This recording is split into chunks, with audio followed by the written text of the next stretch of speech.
What is up, guys? It is the Bluebloods here, back with another Week 11 college football preview, and we're headed to the ACC in a giant matchup going down at Winston-Salem between two teams competing for the ACC Atlantic crown. And a win this weekend will give either one of these two teams a huge step up in terms of getting to Charlotte for the ACC championship game next month, as we have the number 16 NC State Wolfpack traveling to Winston-Salem to take on the number 12 Wake Forest Demon Deacons. And right now, as I'm recording, the Demon Deacons are a 2-point favorite over the Wolfpack in a game that kicks off at 6:30 p.m. Central Time, live on the ACC network. A huge game going down this weekend. But let's set the table here before we get into breaking down the game. The Demon Deacons come into this one 8-1, 5-0 in the conference, but they're looking to rebound from their first loss of the season last weekend in Chapel Hill in a game against North Carolina that technically was an ACC game, but it didn't count toward the conference records. But this offense has been electric. Dave Clawson's squad is going to be looking to make a statement with a top 20 win back in front of their home crowd this weekend. So everything is on the line for Wake Forest, and a win this weekend will give them a 2-game lead over both Clemson and NC State going into the last few weeks of the season. So the Demon Deacons need a big win here over the Wolfpack. While on the other side, the Wolfpack NC State comes into this one 7-2. 4-1 in the ACC, and they're looking to extend their win streak to 3 games this weekend. But Dave Doran's squad and this team need this win to take the lead in the Atlantic Division and make their case for a New Year's Six Bowl with a top 15 upset on the road. So expect the Wolfpack and Devin Leary to come prepared to put up a lot of points against this Wake Forest defense. Now, this series has an extremely long history dating all the way back to 1895. The Wolfpack lead the series 67-41 with 6 ties in the history of this matchup, but they also won the last matchup last year. But the Demon Deacons have won 3 out of the last 4 matchups between these two teams. So a lot on the line this weekend, a storied matchup in the ACC. So we have a lot to cover, man. But let's get to the keys of the game as we've just set the table for this one. Let's start with the Demon Deacons. It's as obvious as can be, man. That is to put the ball in Sam Hartman's hands, put the ball in the air with your talented group of wide receivers that are one of the most talented in the ACC, and that is just let them go win the game for you. That is the key.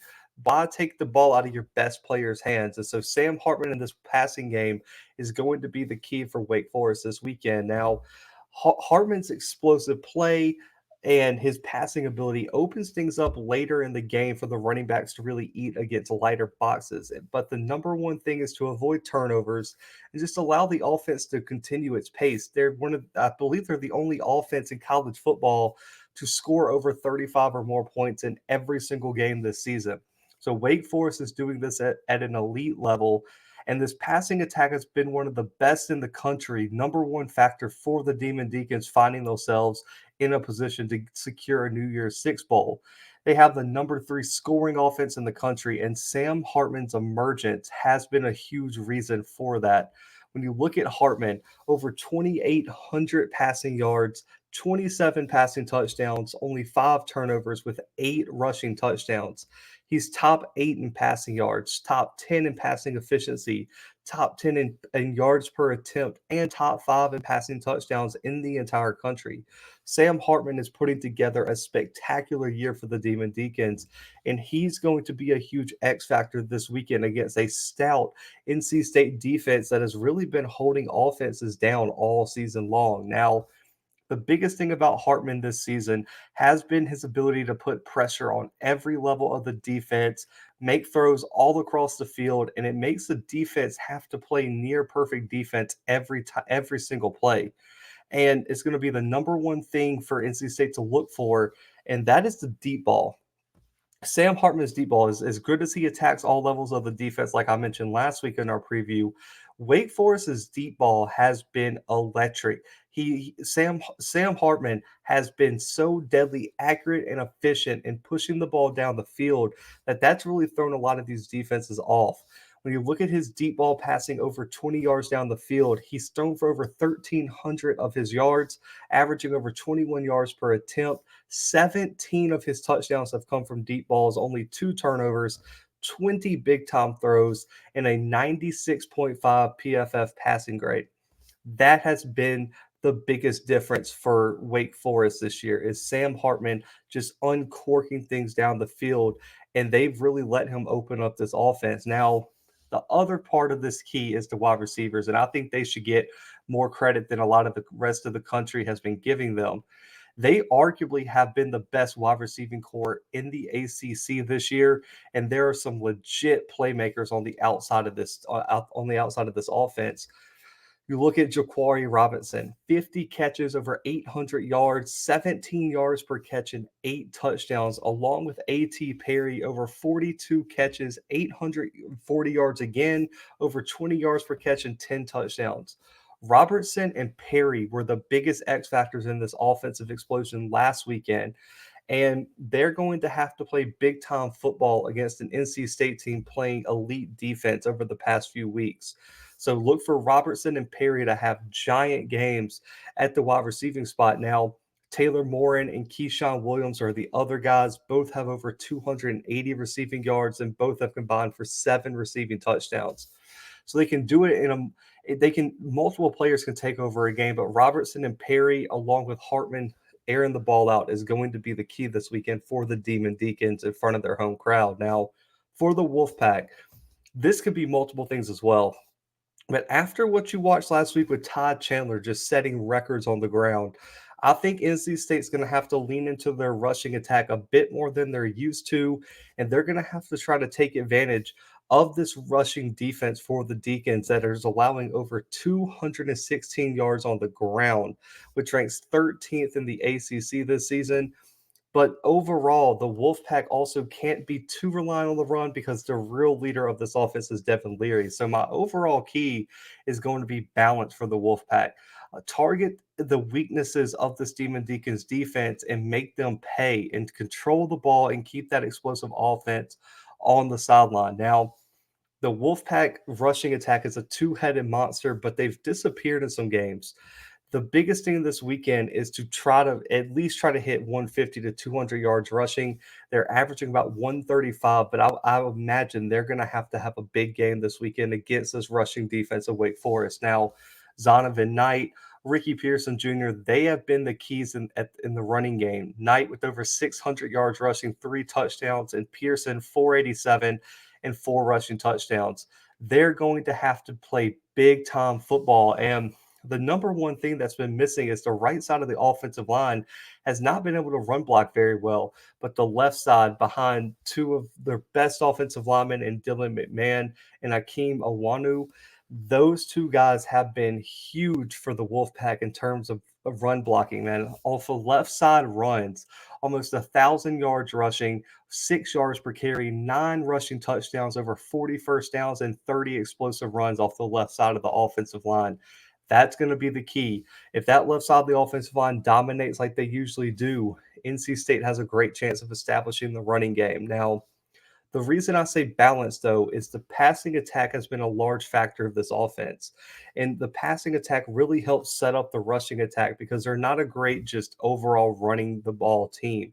They don't have an outstanding rushing attack. So Devin Leary's passing attack really helps them open up the run, averaging almost 3 touchdowns per game, almost 300 yards per game through the air. That's going to be something to look out for this weekend. Now, Leary, over 2,400 passing yards, 25 touchdowns, 3 picks, and 2 rushing touchdowns. Top 5 in the ACC in yards per game, top 3 in completion percentage, top 4 in passing touchdowns, and top 6 in passing efficiency. He is having an outstanding year to lead the Wolfpack, and where he thrives is his intermediate passing. Makes up about 20% of his dropbacks, but these concepts are where Leary does the most damage. And that intermediate with his intermediate game, which is 10 to 19 yards down the field, over 500 yards passing, 12 of his touchdowns, 4 big time throws, and has a 90.7 passing grade. He thrives attacking the middle of the field with these intermediate concepts. That's something Wake Forest is really going to have to step up with and really have to try to find a way to slow it down. Now, for the matchup to watch, as we've got both keys, where's the matchup to watch going to come? For me, both of these offensive lines are great. They rank 1 and 2 in the ACC in sacks allowed. But for me, the NC State offensive line has more on the line than the Wake Forest offensive line. So I'm going with the NC State O line versus the Wake Forest D line because the Demon Deacons have to help out their secondary by getting pressure on Leary, and also the front seven has to try to make the Wolfpack one dimensional because that's their best chance of winning this huge ACC game on Saturday night. Now, the O line for NC State has played excellent. Like I said, a top two offensive line in the ACC, only 15 total sacks allowed this season. And it's really anchored by arguably one of the best offensive linemen in the country, Akeem, I believe it's Iwanku. He has been the highest graded O lineman by a mile with a 93 overall blocking grade this season. Only 8 total pressures allowed and 1 sack allowed in 9 games for NC State. Akeem is going to have a big game, and I would imagine he is going to lock down that one side of the offensive line. Now, the other question mark was supposed to be Dylan McMahon and Derek Eason, but these young guards have really stepped up this year and been a big surprise. They've been bright spots for the Wolfpack. 1 combined sack, 11 total pressures, and 8 QB hits between these two guys. They are going to have to play big time football against a talented defensive line for the Demon Deacons. Now, the front seven for the Demon Deacons ranked third in the ACC in sacks for the season, with almost 30 sacks through their first 9 games. This D line is going to have to be a huge X factor. They have 7 different players with 2 or more sacks this season. Luigi Villanin is going to be a huge factor as he has 5 sacks this season from the DN spot, and Rondell Bethroyd 5 sacks, 15 QB hurries. Miles Fox and Jasheen Davis are going to be huge with 7 combined sacks and over 20 QB hurries combined. They have multiple guys that can go get it done. The number one thing you can't do, though, is allow NC State to run the football down your throat like you did UNC, and you cannot allow Devin Leary to sit in the pocket and feel comfortable and pick you apart down the field. That is the number one way you are going to get beat this weekend. So for me, whoever wins this matchup is going to go a long way in determining who can win this game in Winston-Salem on Saturday night. Now, for my prediction, I'm going to be honest, man. We've covered some big games on this channel. We've covered some tough matchups. This one's been one of the hardest games for me to predict because I think what it's going to come down to is one, if the NC State defense keeps playing at the level they're playing, they're going to have a great chance to pull off the upset. But where is the mindset going to be for the Demon Deacons this weekend in terms of coming off that tough comeback loss to UNC, where they overcame a huge deficit down the stretch, and Todd Chandler had 3 rushing touchdowns in the fourth quarter to lead them back? That's going to be the question.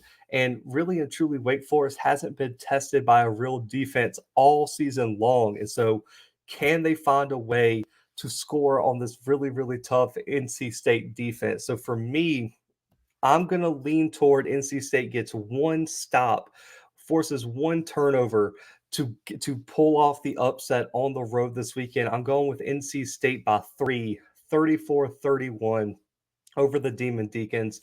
I just think personally, I think the mindset of Wake Forest is going to be just a little off this weekend. They're going to be in front of the home crowd. It's going to be back and forth all game. I just trust NC State's defense to make 1 stop where I can't trust Wake Forest's defense to make a stop to win the game right this second. So 3-point win for the Wolfpack, 34-31 for NC State. Guys, appreciate y'all tuning in. Make sure to subscribe if you're new, like the video, and comment your score predictions below. I want to hear y'all's takeaway on the game. Even if we disagree, I love to hear what y'all are thinking. And also, if you want to be a Blue Bloods member for exclusive content, or if you just want to see me and all this college football content we have coming more, make sure to join the membership below. And guys, I appreciate y'all tuning in. Huge ACC matchup. Make sure to tune in 6:30 p.m. Central on the ACC network on Saturday.